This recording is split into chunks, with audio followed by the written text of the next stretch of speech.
గొల్లల మామిడాడ గ్రామంలో వేంచేసినటువంటి శ్రీ అల్మేర్మంగా పద్మావతి సమేత వెంకటేశ్వర స్వామివారి దేవాలయానికి తూర్పున రాజగోపురం నిర్మాణంలో ఉన్నది.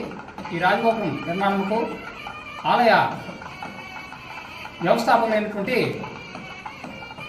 నల్లమల్లి సూర్యనారాయణ రెడ్డి గారి యొక్క అల్లుడు గారు అయినటువంటి సత్తి శ్రీనివాసరెడ్డి గారు, వారి ధర్మపత్ని వరలక్ష్మి గారు మన రాజానగరం వాస్తవ్యులు, మరియు వారి కుమారులైనటువంటి సత్తి భాస్కర్ సత్యనారాయణ రెడ్డి, ధర్మపత్ని హిమజ ఎన్ఆర్ఎస్, మరియు వారి యొక్క సోదరుడైనటువంటి గోపి సురేంద్ర రెడ్డి. వీళ్ళు ఈ స్వామివారి యొక్క రాజగోపుర నిర్మాణమునకు మరియు వారి మనవలైనటువంటి అర్జున్ కృష్ణారెడ్డి గారు 5 లక్షల రూపాయలు విరాళంగా ఇవ్వడం జరిగింది.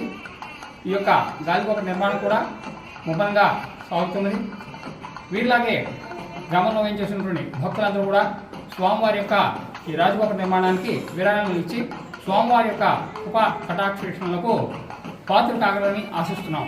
వారికి అందరికీ కూడా స్వామివారి యొక్క మంగళాశాసనం.